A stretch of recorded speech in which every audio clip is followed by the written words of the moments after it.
확실한 거는 분위기가 작년보다는 괜찮아졌어요. 이거는 저도 부동산에 돌아다니면서 공인중개사분께 문의를 해봐도 온도차가 생겼습니다. 저희 수강생들 사례만 봐도 매도가 진짜 빨리 되더라고요. 맞아요. 화곡동, 미추홀구 이런 데도 매매가 된다는 거는 그런 사고가 안 터졌던 지역은 더 분위기가 좋아졌을 거거든요. 안녕하십니까? 안녕하세요. 오늘 주제는 빌라 경매 당장 하세요입니다. 빌라랑 오피스텔 거래량이 3년 만에 반등했다. 확실히 느끼고 있어요. 거래가 안 되던 지역도 거래 사례가 나오고 있고요. 매매 거래. 전월세야 항상 되는 거니까. 여기는 사고가 터졌던 지역인데 최근에 화곡동 매도 사례도 있었고 세 분이서 이제 공동 입찰한 그런 것들을 보면서 조금 이제 전세 사기 뉴스가 나온 지도 지금 좀 무뎌지는 타이밍인가? 그런 점에서 사람들의 인식 자체, 그런 장벽 자체가 조금 무뎌졌나? 라는 생각이 들면서 이런 기사를 보니까 확실히 분위기가 바뀌고 있구나. 아파트 가격이 또 너무 올라가다 보니까 상대적으로 빌라가 가격이 싸 보이는 거죠. 투자로 생각하시는 분들이 실제 실거주로 겸사겸사 저평가돼 있으니까 매수해서 입주를 하기도 하시고 그런 것 같아요. 치솟는 아파트 전월세값 풍선 효과 빌라 오피스텔 거래량 3년 만에 반등이라는 기사고요. 주요 골자는 비아파트 빌라 오피스텔들의 수요가 좀 회복되고 있다라는 겁니다. 월세 전세가 2023년 상반기만 해도 53% 그리고 32% 수준이었는데 지금은 58% 33%로 동반 상승을 했습니다. 전세 사기 이슈들로 인해서 눌려있던 그런 심리적인 장벽이 조금은 무뎌지고 이제는 126%이 정도면 안전하겠구나라고 해서 전세도 올라갔고 월세의 비중도 올라갔고 수요 자체가 옮겨가는 느낌입니다. 선행지표 불리는 경매 낙찰률도 회복되는 모습이라고 했습니다. 평균 낙찰가율은 지난해에는 12.2%였지만 상반기 기준으로 보면 18.55% 상승했다. 하지만 여기에는 허그에서 올해 5월부터 입찰하기 시작한 것도 같이 반영이 돼 있기 때문에 감안해서 보시면 약간은 요거는 좀 더 내려갈 수 있다. 일반 개인 경매 투자자가 입찰한 것만 보면 수치가 많이 내려갈 거는 같긴 합니다. 확실한 거는 분위기가 작년보다는 괜찮아졌어요. 이거는 저도 부동산에 돌아다니면서 공인중개사분께 문의를 해봐도 온도차가 생겼습니다. 저희 수강생들 사례만 봐도 매도가 진짜 빨리 되더라고요. 맞아요. 화곡동, 미추홀구 이런 데도 매매가 된다는 거는 그런 사고가 안 터졌던 지역은 더 분위기가 좋아졌을 거거든요. 빌라 매매가 안 된다라는 사람은 이제는 제 방송을 보신 분들은 별로 없겠지만 더 중요한 거는 내가 입찰하려는 물건이 권리 분석이 깨끗한지랑 시세가 그래서 지금 얼마인지 이 두 개를 잘 파악하는 게 이제 메인이라고 할 수 있겠죠. 저희가 분위기 진짜 안 좋을 때 반값에 사고 막 이랬었잖아요. 수강생들 보면은. 그 당시에는 매매 거래가 많이 죽어 있었기 때문에 어쩔 수 없이 보유를 하셨던 분들도 많이 계시거든요. 전세 월세 소식까지 올리진 않잖아요. 그분들은 오히려 그때 안 팔길 잘했다라고 생각하시는 분들도 분명히 계실 거고 그 기간이 지금 어쨌든 1년 반 더 남았기 때문에 그 1년 반이 더 지난 뒤에는 더 많이 좋아질 거라고 저는 생각이 돼요. 왜냐면 모든 지표가 사실 올라갈 수밖에 없잖아요. 하나 떨어진 게 있습니까? 금리도 이제 더 이상 올리기는 좀 버거운 상황이고 공급도 지금 부족하고 전자재값 상승, 인건비 상승 이런 게 올라가다 보면 분양가 이게 또 반영이 될 거고 그럼 기존에 있는 주택이 또 상대적으로 저평가돼 있으니까 가격 상승의 여력이 있겠죠. 올라가는 아파트 가격을 버티지 못한 수요층들이 일부 또 빌라 시장으로 올 거기 때문에 수요는 많아지고 공급은 줄고 경제 원리상 이거는 가격이 폭등할 수밖에 없다라고 보고 있습니다. 저는 서울 빌라였잖아요.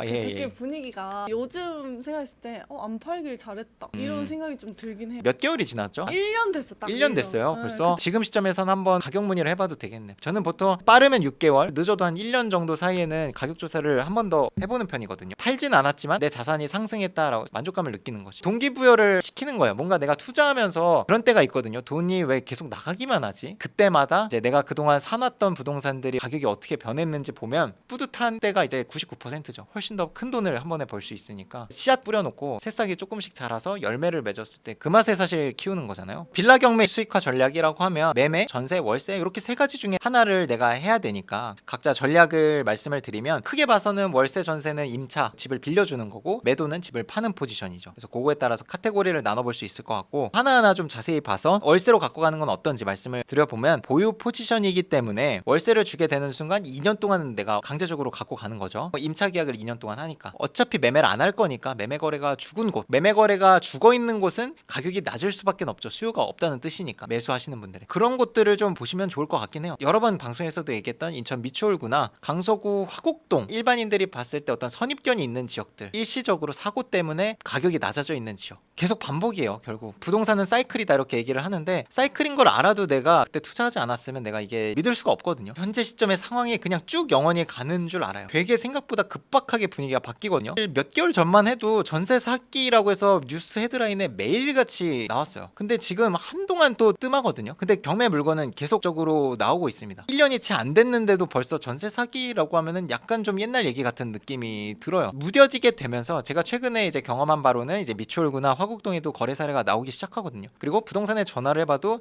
요즘은 싸게 요 정도면 거래가 돼요. 이렇게 약간은 좀 될 수도 있다라고 얘기를 해요. 사례들도 나오고 있는 걸 보면서 더 확신을 갖게 되는 거죠. 사고가 터져도 결국은 사람들이 무뎌지고 점차적으로 해결 방안들이 나오게 되면서 이게 결국은 또 정상화가 되겠구나. 그러니까 지금 눌려있는 가격이 비정상이에요. 정상화된다는 건 가격이 상승된다라는 느낌보다는 눌려있던 가격이 이제 정상화가 되는 거죠. 그걸 우리는 경매로 이용을 하자는 거죠. 공포감 때문에 입찰자들이 좀 꺼려하는 지역들을 더 싸게 사서 갖고 있으면 정상화 됐을 때 판다라는 포지션으로 가면 가격이 좀 정상화가 되지 않을까라고 조심스럽게 예상을 해봅니다. 이 월세 흐름을 지금 금리랑 월세 시세로 봤을 때 큰 현금 흐름을 만들긴 힘들어요. 어떻게 생각하시면 되냐면 내가 보유세, 재산세, 대출이자 이런 거를 월세를 통해서 내가 만든다라는 생각으로 갖고 가시면 좋을 것 같아요. 그래서 결국은 이거는 시세 차익을 위한 월세를 받기 위함이지 여러 채 세팅해서 지금 그건 어려워요. 두 채 이상부터 또 취득세 중과가 들어가기 때문에 내 돈이 너무 많이 들어갑니다. 월세 30만 원, 40만 원 남는 거를 뭐 10개 만들어야 400만 원인데 10개 투자를 할 수가 없잖아요. 지금 취득세 때문에. 시세 차익을 위한 그 보유 기간 동안의 어떤 비용들을 내기 위한 월세를 받는 거다라고 생각하시면 마음이 좀 편하지 않을까 생각을 합니다. 전세 같은 경우도 묶인 돈 없이 결국 이제 경매로 싸게 낙찰을 받으면 전세로 놓으면 돈이 다 회수가 된다. 더 나아가서는 돈이 더 생길 수도 있다. 재투자를 할 수도 있는 거죠. 그러면 재투자했을 때 취득세 중간 어떻게 해요? 라고 하면 뭐 오피스텔이라든지 오피스텔도 지금 저평가돼 있으니까 공시가 1억 미만을 한다든지 하면 취득세 중과 없이 또 재투자를 할 수가 있겠죠. 그리고 세 번째는 매도. 최근에 화곡동에서 낙찰 사례가 또 있어서 이걸 보여드리고 싶은데 여러 영상에서 최근에 얘기하는 게 매도되는 물건은 단순히 서울 지역이라 팔리는 것도 있겠지만 분명히 그 물건이 갖고 있는 메리트가 있다라고 저는 말씀을 드리거든요. 그래서 이 물건 같은 경우에는 우리 교육생 세 분이서 합심해가지고 공동 입찰로 낙찰을 받았고요. 낙찰을 2억 8천만 원에 받아서 3억 1,300만 원에 매도를 하셨습니다. 수익률은 31.7%가 된다고 합니다. 세금을 다 내고도 2,200만 원 정도가 남아요. 그걸 세 분이서 나누면 그래도 700만 원씩 나눠 갖는 거죠. 이 물건의 특징을 좀 보려고 하는 건데 여러분들이 생각하실 강서구 화곡동 매매가 안 된다고 하지만 이 물건은 강서구 화곡동에 있는 물건입니다. 역세권도 아니에요. 그 화곡동 물건들을 보시다 보면 방 1.5룸, 2룸 요게 사실 거의 70% 이상이거든요. 하지만 이 물건은 전용 면적이 11평이고요. 방이 3개입니다. 준신축이거든요. 연식이 2018년도입니다. 그래서 2018년도에 방 3개짜리 물건이기 때문에 3억대를 받을 수 있었던 거예요. 자, 외관 이렇게 생겼고 도면도를 보시면 이렇게 방이 드레스룸이긴 하지만 어쨌든 이것도 작은 방이라고 할 수 있겠죠. 드레스룸, 안방 2개, 화장실은 하나 이렇게 구성이 돼 있는 집이고 주변에 방 3개, 화장실 하나에 사실 매물이 별로 없었다고 해요. 방 3개짜리를 찾는 분들은 우리의 물건이 또 선택될 확률이 높겠죠. 자녀 1명 있으신 3인 가정까지도 매수를 해서 살 수도 있는 거니까요. 아까 말씀드린 대로 이제 사고가 났던 지역도 다 심지어 요즘은 단기 매도가 되고 있습니다. 시간이 또 지나고 나면 이슈 터졌던 게 더 잊혀지게 되면서 더 입찰 경쟁이 이제 몰릴 수가 있어요. 나중 되면은 또